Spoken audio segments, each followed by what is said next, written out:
안녕하십니까. 이번 시간에는 수면에 대해서 말씀드리도록 하겠습니다. 일단 수면, 아무래도 이제 청소년이나 우리 인간의 전체 3분의 1을 차지하는 아주 중요한 활동이잖아요. 그런데 우리가 그렇게 중요한 수면에 대해서 생각보다 잘 알지 못하고 있고, 이렇게 빨리 변화하는 사회 속에서 수면을 줄이고 뭔가를 해야 된다라는 생각에 아무래도 오해가 있는 것 같습니다.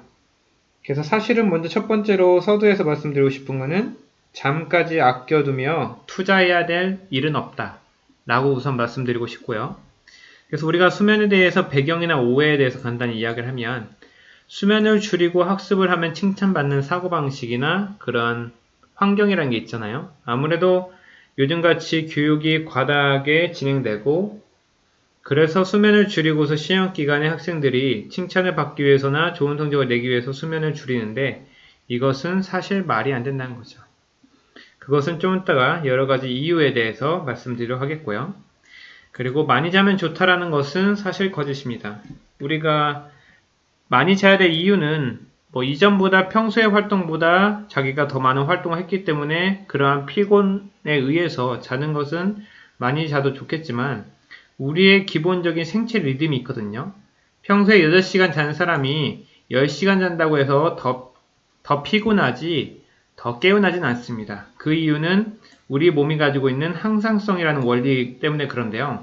항상성이라는 것은 우리 몸이 기본적으로 평소에 무의식적으로 쌓아오는 그런 일관성이라는 거죠. 즉 우리가 어느 하루에 많이 잔다는 것은 그 일관성을 깨트리는 활동이기 때문에 우리의 리듬을 망가뜨리게 되는 겁니다. 그 다음 정해진 시간에 꼭 자야 된다는 것. 여기서 말하는 수면에 관련돼서 기준을 적정 수면으로 이야기를 하는데 초등학생 같은 경우는 아무래도 두뇌 발달과 연관성이 있기 때문에 더 많은 수면 그리고 그것으로 인해서 장기적으로 기억이 편집되거나 재구성되는 그런 과정 때문에 적정 수면이 늘어날 수밖에 없고요. 청소년 또한 9시간에서 10시간의 적정 수면이 존재하고 성인도 역시 최소 6시간부터 8시간을 권장하고 있지만 그렇다고 해서 꼭 정해진 시간은 없다라고 이야기를 해드리고 싶습니다.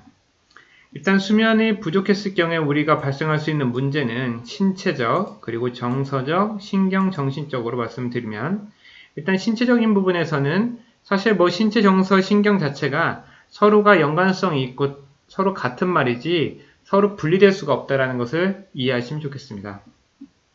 일단 면역력이 떨어지게 되고 그리고 면역력이 떨어지면 부가적으로 자연스럽게 일어나는 염증이나 감염이나 부상 위험도가 높겠죠. 아무래도 우리가 저수면 때문에 일상 활동에서 활동성에 대해서 뭔가 집중력이나 이런 부분이 균형 감각이나 모든 부분에서 신체적인 활동이 떨어지기 때문에 그런 것들로 인해서 발생되는 여러 가지 요소는 당연하고요. 그리고 심박도가 높아지고 그리고 아무래도 청소년기 같은 경우에는 수면 부족으로 인한 정서적 불안정이 우울증을 야기시킬 수도 있고 스트레스를 쌓이게 하며 그리고 신경적으로 학습적으로도 기억력과 집중력을 떨어뜨리게 되는 거죠. 아무래도 신체적인 해마나 아니면 전두엽에 혈액순환이 공급이 원활하지 않기 때문에 그러한 부분에서도 이러한 이유가 발생될 수 있겠고요. 심한 경우에는 ADHD나 양극성 기분장애를 이끌 수가 있습니다. 그렇다고 하면 수면에 대해서 그 역할에 대해서 말씀을 드리면 수면은 기본적으로 일상의 낮 활동의 뒤처리 과정을 모든 걸 담당합니다. 대표적으로 우리가 정신적인 부분에서 역할을 할 수 있고 그리고 신체적인 부분에서 역할을 할 수가 있고 생리적인 부분에서 생체 조직이나 손상된 세포를 제거하거나 아니면 멜라토닌 성분 자체가 독성 물질을 제거하고 아니면 면역력과 해독작용을 통해서 우리 몸을 정상 상태로 올려놓는 그런 부분 그리고 정신적으로는 기억을 다시 통합하거나 재편집하는 즉 복습과 재구성하는 과정을 거칩니다. 이렇기 때문에 여러분들이 시험 기간에 수면을 적게 자고 그리고 벼락치기를 통해서 공부를 한다고 했을 경우에 우리가 충분한 수면을 자면서 우리가 낮에 배웠던 기억을 장기적으로 보내는 과정이 생략되기 때문에 여러분들이 가지고 있는 많은 정보들이 한 번에 우리의 온전한 기억으로 재배치되지 못하는 거죠. 그렇기 때문에 우리가 어떻게 보면은 벼락치기라는 것이 장기적인 관점에서는 그렇게 현명한 공부 방법은 아니다.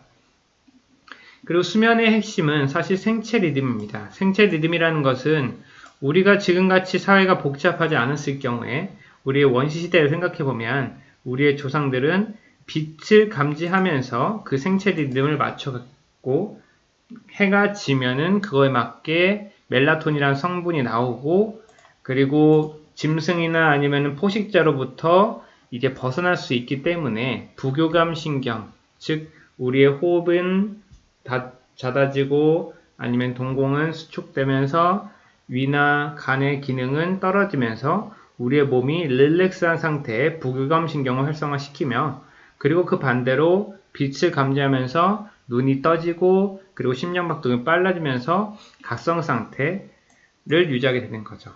이러한 생체 리듬이라는 것을 여러분들이 수면을 통해서 잘 맞추면은 우리의 낮과 밤의 양질의 그런 활동이 가능하게 됩니다. 그리고 꿀잠 자는 법과 바로 일어나는 방법에 대한 팁을 드리면은 일단 꿀잠 자기 위해서는 아무래도 교감신경이 활성화가 되면 잠을 못 자겠죠. 여기서 말씀드렸듯이 부교감신경이 활성화되는 활동, 즉 과격한 운동을 해서 심장박동이 높아지면 안 되겠고 과도한 스트레스를 통해서 뭔가 스트레스 호르몬이 나오면은 스트레스 호르몬이 멜라토닌 성분이 나오는 것을 방해하기 때문에 고민이 있을 경우에 이것은 뭐 나중에 생각하자 아니면은 고민 노트를 작성하는 것도 좋고요. 그리고 호흡법을 통해서 우리가 인위적으로, 의식적으로 우리의 부교감 신경을 활성화시킬 수 있는 연습, 그리고 잠자는 분위기를 만들기 위해서 평소에는 침대를 사용하지 않고, 그리고 온화한 분위기, 온도, 적당한 의상, 아니면은 여러가지 베개 높이, 여러가지 많은 잠자는 분위기를 만드는 것, 그리고 아무래도 조명기기나 전자기기라는 블루라이트, 아니면 조명 등 앞에서 말씀드렸듯이 빛을 감지하고 감지하지 않는 것에 따라서 생체 시계가 작동하기 때문에 이러한 부분에 대해서 집중하면 좋겠고요. 개인적으로 휴대폰 같은 경우는 잠자기 30분 이내에는 절대로 이전에는 만지지 않는 것을 추천드립니다. 그리고 바로 일어나기 위해서는 아무래도 자는 시간이 고정적이면 바로 일어날 시간도 거의 고정적으로 바뀌기 때문에 꿀잠을 자는 것이 바로 일어나는 것에 직결됩니다. 그런데 참고로 말씀드리면 자기 전에 일어날 시간을 나 스스로 상상하거나 아니면 자각하고 나 몇 시에 일어날 거야 라고 내 스스로에게 이제 명령 아니면 상상을 해주면 좋겠고요. 그리고 무엇보다도 내가 일어나서 바로 해야 될 일을 자기 전에 적어 놓는 것도 상당히 좋은 방법입니다. 우리가 어렸을 때 소풍을 가기 전에 뭔가 설레는 마음으로 해서 잠을 못 자거나 아니면은 잠을 일찍 깨는 경우가 대부분 그런 거거든요.